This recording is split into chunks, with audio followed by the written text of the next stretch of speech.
Welcome back. Well, recently, Governor Aliu Wamako of Sokoto State was suspended by the National Working Committee of the People's Democratic Party, the second governor to suffer punishment after Rotimi Amechi of Rivers State. The Minister of the Niger Delta, Mr. Gosde Orubebe, also got suspended by a faction of his local council. Now, one may want to ask, what's happening in the PDP? And can the party actually afford the suspension of these men, considering their weight and influence in the party and in their regions? Well, I'm being joined by a former senator of the Federal Republic, a former Minister of Works, a lawyer by profession, and the leading member of the People's Democratic Party in Lagos State, Senator Adeseye Ogunlewe. Thank you very much for having me. Well, thanks so much for joining us. It's an honor having you today. Now, straight to the matter at hand.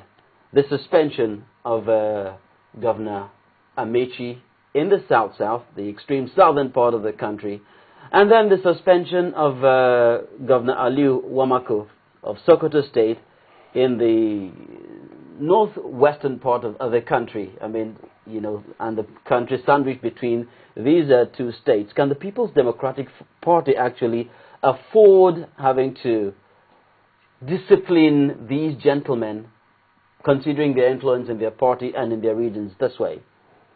Thank you very much. It's just to re-emphasize the importance of party in our constitution. There is no zero party or candidates that have no party. You must belong to a political party and you must listen to the structure of the party. That's right. It tantamount to indiscipline, where you deliberately offend the constitution of the party, the leadership of the party, and believe only in yourself. You can never be bigger than the party. Yes. So the party supremacy is more important than an individual. But of course, I mean, let's agree that the party itself is also made up of individuals, and you know what is sauce for the goose is also sauce for the gander. So the people who are inflicting the punishment on these individuals now, I mean, what's the guarantee that they will not be at the receiving end, inspired by the people who are receiving the penalties right now? No, what they should just do is to pipe down, approach the leadership of the party, make reconciliatory, move, and let them sort it out. As long as you are going to, to be a member of a political party and you are in discipline, and the party is disciplining you, then we mean you lose out. Because you are not the only important personality in that state, or in the local government, or even in the world, in the party. The party is so big, more than an individual. And an individual that believes so much that it can flout the order of the party is doing so at its own risk. Yes, but I mean, the question also remains for Mr. Amechi and Mr. Wamako. Did the People's Democratic Party follow due process in suspending them? I mean, the suspension order just came out of the blue. I mean, we do not really know the sins or the crimes they committed. We did not know the measures the party adopted to get to the root of what they have been accused of, and then were they found guilty before being slammed with suspensions? If they do that, they will go to court. But the best approach, or a better approach, is for them to talk to the Board of Trustee members, talk to the leadership of the party. PDP is a very strong party. It has leadership. Approach them, talk to them. Whatever they believe that you have done wrongly, apologize, because the party is greater than you, and move on.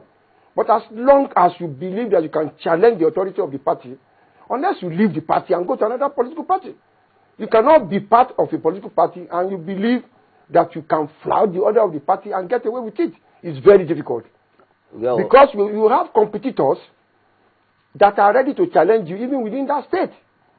Agreed. And once they do that, you lose out. Or you have to be forced out of the party. Even if you have the structure of the party that is now recognized by the National Working Committee, they will dissolve that ESCO and install another ESCO that will listen to them. So at the end of the day, where do you stay? Yes, but let's not forget that politics is a game of give and take. Yes. Of course. So what I'm saying in this case is that have these gentlemen been fairly treated? I mean, of course, they are subject to the party, but then there has to be fairness in everything. Approach the leadership of the party. Approach members of the Board of Trustees. They would listen to you. and behave as if you're a member of the elected family. Because when they were voting for you, they didn't vote for you as an individual. Your picture did not show in the ballot paper. It was PDP they voted for. And they will always remember that PDP is their party.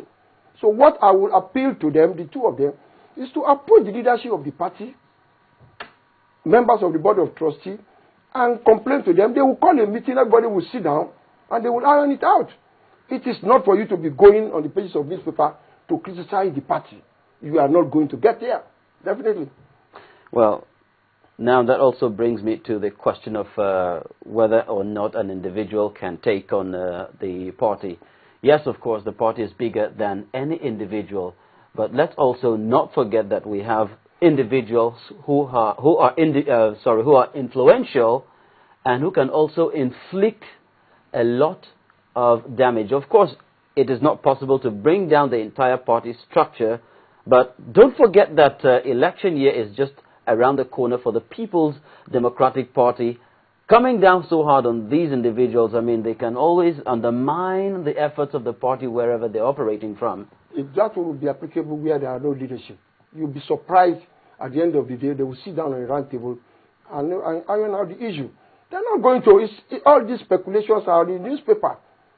On the ground, there are leaders in the party that will call everybody to order and they will listen. I can assure you. It's not going to be a free-for-all as we read in the newspaper. It's not as easy to disobey the party and get away with it. No matter how influential, no matter how strong you are, you need a platform to contest or participate in the next election. It's either you change your party or you obey your own party. Because the party you are going to go to will also have discipline. And once you are an indisciplined person, they will not welcome you in their party. Because you always argue and disobey them. And once you are that kind of character, nobody wants to have any dealing with you. So it is better for them, approach the leaders of the party, approach the members of the board of trustees, they will listen to them.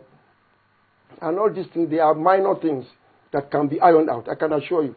Now, we have also a very peculiar situation here where a serving minister, a minister of the Federal Republic, of course, that also means he is a member of the ruling party. I'm talking about the Minister of the Niger Delta, Mr. Godsday Orubebe.